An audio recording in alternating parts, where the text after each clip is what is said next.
자, 민주당 김남국 의원의 코인 의혹과 논란이 일파만파 커지고 있습니다. 자, 그 가운데 많은 시선이 주목돼 있는 날이 있습니다. 바로 지난해 5월 9일인데요. 국회였습니다. 영상으로 먼저 함께 확인해 보시죠. 최근 소위 검수완박 법안이 국회를 통과하여 시행을 앞두고 있어서 국민적 우려가 큰 상황입니다. 여야 간의 원내대표 합의까지 간 사안입니다.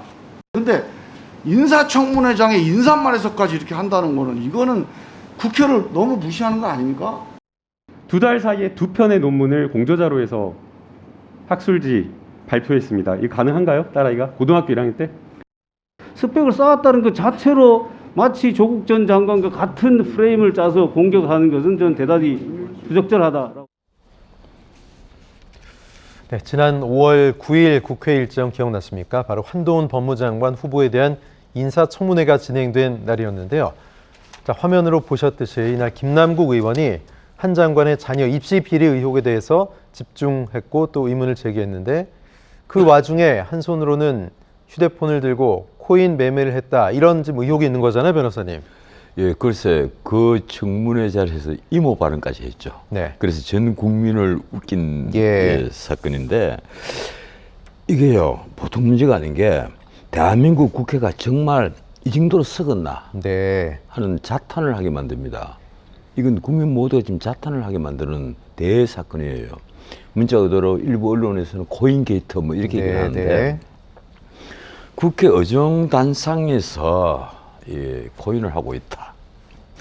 또 그 지갑 이 김남국의 지갑 4개 중에 딱 1개를 분석을 하니까 1,400건의 거래가 나왔습니다. 네. 그 중에 상당수가 그 회의 중에 거래를 한 것으로 보인다. 상임이나 뭐 청문회나 등등. 네.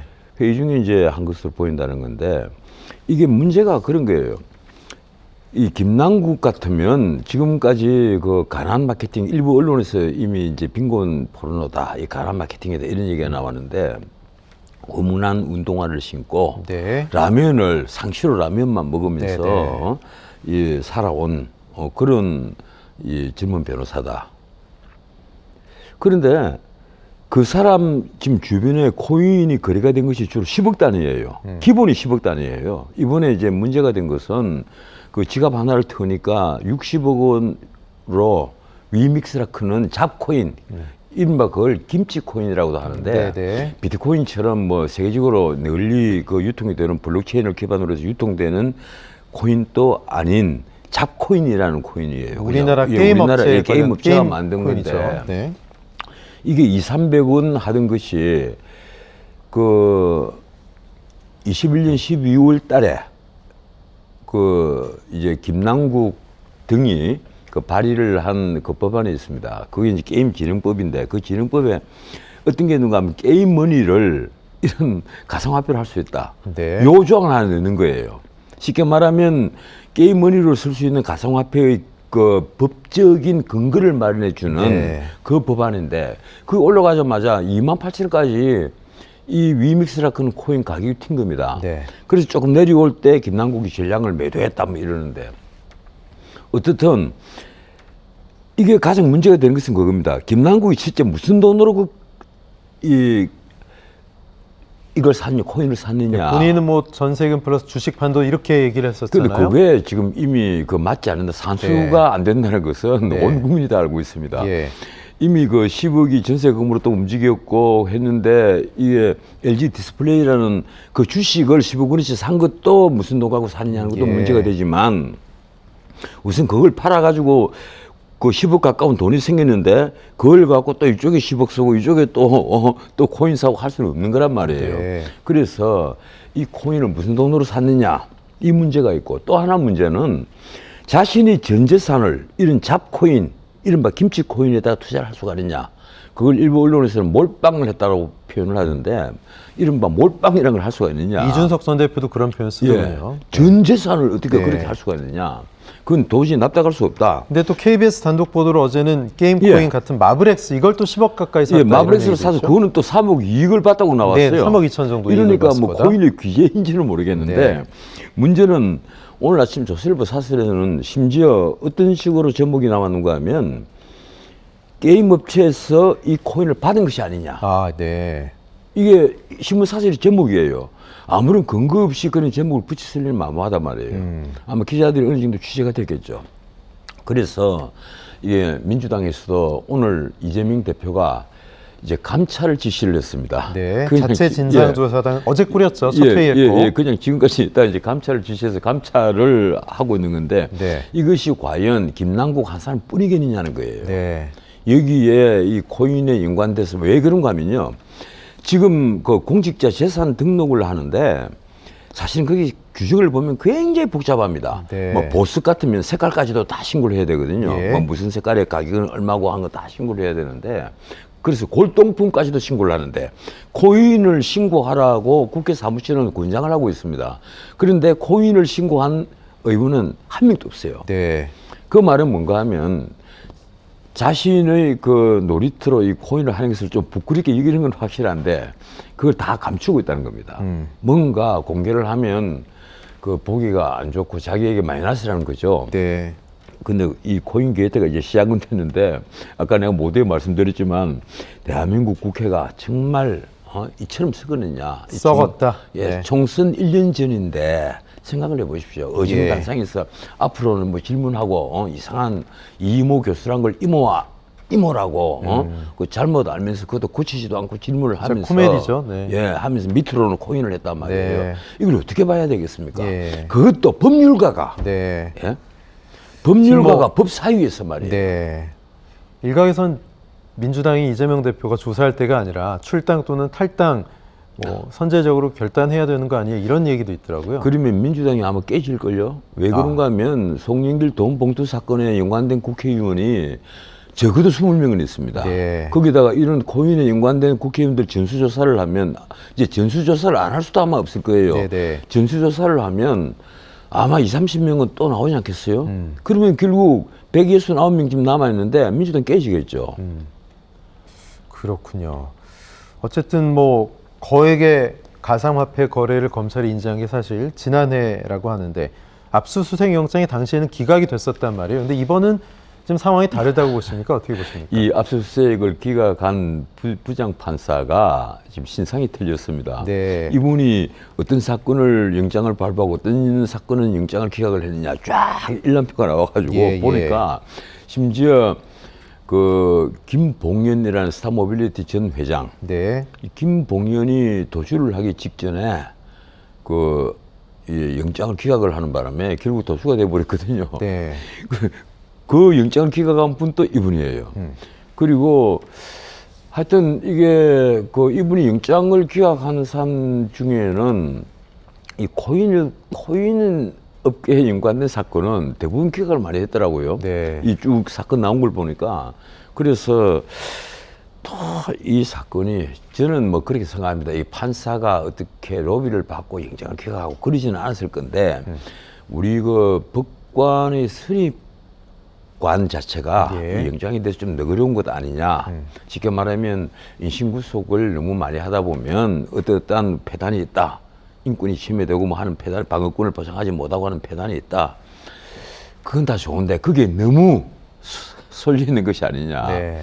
근데 이번에 이건 아마 제가 보기로는 영장을 피하기는 어려울 겁니다. 왜 그런가 하면요. 어제도 의회에서 문제가 됐잖아요. 그 처음에 FIU에 금융 그 정보 분석원에 처음에 거래소에서 신고를 했을 때는 네. 자체 FDS라 크는 그 이상 거래를 그 감지하는 기계가 있는 모양이에요. 시스템이. 네네. 그 FDS에서 그 걸린 사건을 차마다 다 보내는 모양입니다. 그건 이제 FIU에서 그것도 부장판사 출신이 위원장인 그 위원회에서 검토를 해가지고 아 이거는 문제가 있다. 그 뭐가 문제냐? 첫 번째는 이게 이 돈 자체가 이상한 돈 아니냐? 응? 이 부당한 이제 재산 네. 이슈가 있다. 그리고 또 하나는 이게 부당한 거래로 보이는 경우. 예. 또 그리고 하나는 뭐 공중 협박에 그 쓰이는 돈 아니냐. 네네. 이제 이 세 종류를 보는 모양이에요. 그렇다 범죄 혐의가 있는 예, 그런 예. 사람들인 거죠. 그래서 이거는 범죄 혐의가 있다. 네. 이래가지고 그 남부지검에 이걸 보냈단 말이에요. 자료와 예. 함께. 그런데도 여기에 연관되어서 그 이 영장 담당 판사가 두 차례나 영장을 압수수색 영장을 이 계좌를 추적하는 영장이에요. 압수수색 영장을 기각을 했는데 아마 이번에는 기각을 하지 못하지 않겠느냐. 네. 왜 그런가 하면 온 국민의 관심이 이제 쏟아지고 지금은요 이미 언론이 수사를 하고 있는 겁니다. 언론이 전부 다 이게 뭐 정말 전문 기자들이 뛰어들어가 가지고 아마 사실 뭐 OB 단독 보도를 앞서서 예, 아마 이 되고 OBS 있어요. 기자도 아마 거기 붙어 있을 거예요. 전문 기자들이 다 붙어가지고 네네. 지금 취재를 하고 있단 말이에요. 그래서 아주 시시콜콜한 것까지 다 밝혀지고 있는데 예. 과연 이 계좌 추적 영장을 언제까지 기각을 시킬 수 있겠느냐, 아마 기각 못 시키지 않겠느냐 하는 생각이 듭니다. 네. 국민의힘은 지금 강제 수사 얘기하고 있는데 이건 어떻게 보십니까? 강제 수사 해야죠. 이 정도 같으면 해야 되는 거예요. 왜 그런가 하면요, 오늘 아침 언론 사설에, 우리나라 주요 언론이 사설에 이거는 코인 업체에서 받은 돈이다 하는 것을 암시하는 그런 로비성으로 받았다는 그런 사실까지 암시. 나왔단 말이에요. 네. 왜 그런가 하면 지금 김남국 그 의원 같으면요, 이 재산 형성 과정이 거의 훤하게 다 드러나 있는 사람입니다. 그 변호사를 언제 개업을 했고 변호사를 해서 맡은 사건은 무슨 사건이고 그 수입료가 얼마다 하는 것도 다 드러나 있단 말이에요. 그렇기 때문에 김남국이 지금까지 나는 구멍나는 운동화를 신고 있고 그리고 매일 라면만 먹는다 하는 게 인정을 받은 거예요. 그런데 느닷없이 국회의원 봉급해봐서 빤한데 느닷없이 그 10억 단위의 돈이 주변에 있고 60억짜리 코인이 발견이 되고 또 그리고 이제 KBS 단독 보도를 했지만 또 10억짜리 또 다른 코인을 사서 그게 3억 이익을 보고 뭐 이랬다면, 그리고 그런 잡코인에다가 몰빵을 했다면 뭔가 그에게 간 돈이 정상적인 돈은 아니다. 쉽게 말하면 이 돈을 힘들여 번 돈이 아니다는 겁니다. 네. 힘들여 번 돈을 그렇게 몰빵을 할 리가 있습니까? 네. 그건 아니거든요. 정상적으로 번 돈이 아니고 신문 사설처럼 뭔가 불법적으로 취득한 돈일 가능성이 매우 높다. 예. 그렇다 그러면 강제 수사를 해야 되겠죠. 온 국민이 그렇게 의심을 하고 있는데요. 지금 뭐 김기현 대표는 김남국 방지법 얘기하고 있거든요. 이건 뭐 실효성 있을까요? 그건 이제 앞으로 김남국 방지법 지도 가만 보니까 그거예요. 그 앞으로 이 코인 같은 것도 전부 다 공개를 하고 다 재산 등록을 하고 투명하게 하겠다. 아마 이것이 김남국 방지법의 주요 요지 같는데 글쎄요, 그런 것보다는 저는 이게 우리 그 공직자들이, 이 국회의원들이요, 기본적으로 자신이 그 누구인지를 잘 모르는 것 같아요. 공직에 나가는 사람, 특히 선출직 공무원으로 그 나가겠다고 해서 어디 출마를 하고 하는 사람들은 소명의식이 있어야 됩니다. 이 막스 베버가 그 소명의식을 가지라는 그 책을 쓴 게 있는데, 소명의식과 열정, 이게 정치인에게는요 제일 필수적인 거예요. 이 열정과 소명의식이 없으면 그 사람은 정치인으로서는 빵점인데, 제가 보기로는 우리 국회의원들 소명의식이 있는 건 아닌 것 같습니다. 왜 그런가 하면 상임위든 본회의든 그 자리에서 코인이나 하면서 이 자리를 채우고 앉아있다는 자체가 공직자로서는 빵점이죠. 이번에 사실은 지금 총선이 11개월 남았습니다만 상임위에서 적어도 코인 만진 사람들은 난 지금이라도 국회의원 다 사직을 했으면 좋겠어요. 자, 베버가 소명 의식을 갖고 있는 정치를 얘기했는데, 소명 의식으로서의 정치라는 게 그한테 베스트셀러였습니다. 그게 그 보면 막 그렇게 뭐 진리만 썼다고는 못 보겠지만. 하나 확실한 것은요, 정치인에게 필요한 것은 그 균형 감각과 열정이다. 그걸 이제 막스 베버가 설파를 했는데, 그 책을 보면 그걸 우리나라에서 제일 번역을 잘하신 분이 최장집 교수님이에요. 최장집 교수가 번역을 했는데 그 책의 기준에 미루어 보면. 우리 의원들 중에 과연 균형 감각과 그리고 열정을 가진 분이 얼마나 있겠느냐, 소명의식을 갖고 있는 분이 얼마나 있겠느냐, 한번 짚어볼 문제입니다. 뭐 정치인들도 정치를 소명이자 뭐 직업으로 삼는다는 게 얼마나 어려운지 잘 알고 있을 텐데 참 안타깝습니다.